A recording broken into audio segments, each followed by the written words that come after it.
ধূসরিপাড়া গ্রামের জাগ্রত মনসা পুজোর কাহিনী। নমস্কার বন্ধুরা, স্বাগত আমাদের চ্যানেলে। সম্পূর্ণ তথ্যটি সংগ্রহ করা আপনাদের কাছে অনুরোধ, ভিডিওটি আপনারা সম্পূর্ণ দেখুন। মুর্শিদাবাদের জঙ্গিপুর মহকুমার নিমতিতা স্টেশন থেকে কাছেই গঙ্গার তীরে ছোট গ্রাম ধূসরিপাড়া।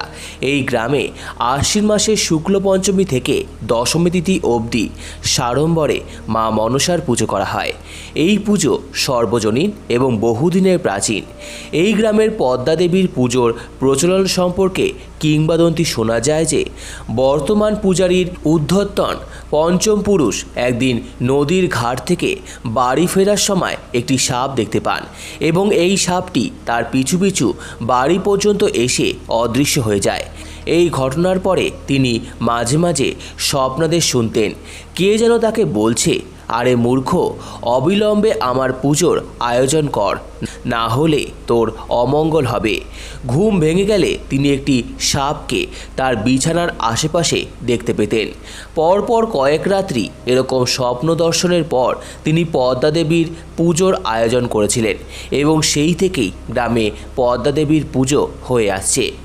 গ্রামে পদ্মা দেবীর নির্দিষ্ট মন্দির রয়েছে। প্রতি বছর বেহুলা, লক্ষিন্দর, জরৎকারু মুনি এবং আস্তিক মুনিসহ পদ্মের উপর উপবিষ্টা পদ্মা দেবীর মৃন্ময়ী মূর্তি নির্মাণ করে পুজো করা হয়। দেবীর দুই হাতে বিষধর নাগ এবং অপর দুই হাতে যথাক্রমে পদ্ম এবং বরাহ হয়। মূল পুজোর প্রায় 2 মাস আগে থেকেই পুজোর প্রস্তুতি অর্থাৎ নতুন প্রতিমা নির্মাণ করা হয়। আশ্বিন মাসের শুক্ল পঞ্চমীর দিন দেবীকে একটি বেদির ওপর স্থাপন করে পুজো করা হয় এবং এই পুজোয় একটি পাঁঠা, একটি চাল কুমড়ো, কচুর ডাঁটা বলি দেওয়া হয়। ষষ্ঠী, সপ্তমী, অষ্টমীর দিন পুজো করা হলেও কোনো বলি হয় না। নবমী পুজোর দিন একটি পাঁঠা বলির পর মানতের পাঁঠা বলি হয়। মানতকারীরা নিজ নিজ মানতের পাঁঠাগুলো নিয়ে একটি সারিতে দাঁড়িয়ে থাকেন। পুজোর পর পূজারী এসে গঙ্গাজল, বেলপাতা, ফুল, দূর্বা ইত্যাদি দিয়ে মন্ত্রোচ্চারণের সাথে পাঁঠাগুলোকে দেবীর কাছে উৎসর্গ করেন। তারপর এক একটি পাঁঠাকে হাঁড়ি কাটে ফেলে জয় মা পদ্মা দেবীর জয় বলে খড়গের আঘাতে মুণ্ডচ্ছেদ করা হয়। পাঁঠার ছিন্নমুণ্ড দেবীর কাছে দৃষ্টিভোগের জন্য দেওয়া হয়। বাকি অংশ দেবীর প্রসাদ রূপে মানতকারীরা নিজেদের বাড়িতে নিয়ে যান।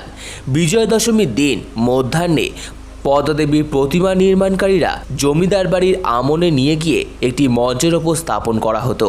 এই পুজোর সময় বহু লোকের সমাগম হয়। প্রতিদিন পুজোর পর প্রসাদ বিতরণ করা হয় ভক্তদের মধ্যে। সম্প্রতি গঙ্গার ভাঙনে মন্দিরটি গঙ্গা গর্ভে বিলীন হয়েছে। সম্পূর্ণ ভিডিওটি দেখার জন্য আপনাদের সকলকে অসংখ্য ধন্যবাদ। ভিডিওটি ভালো লেগে থাকলে লাইক, কমেন্ট, শেয়ার এবং চ্যানেলটিকে অবশ্যই সাবস্ক্রাইব করুন। ধন্যবাদ।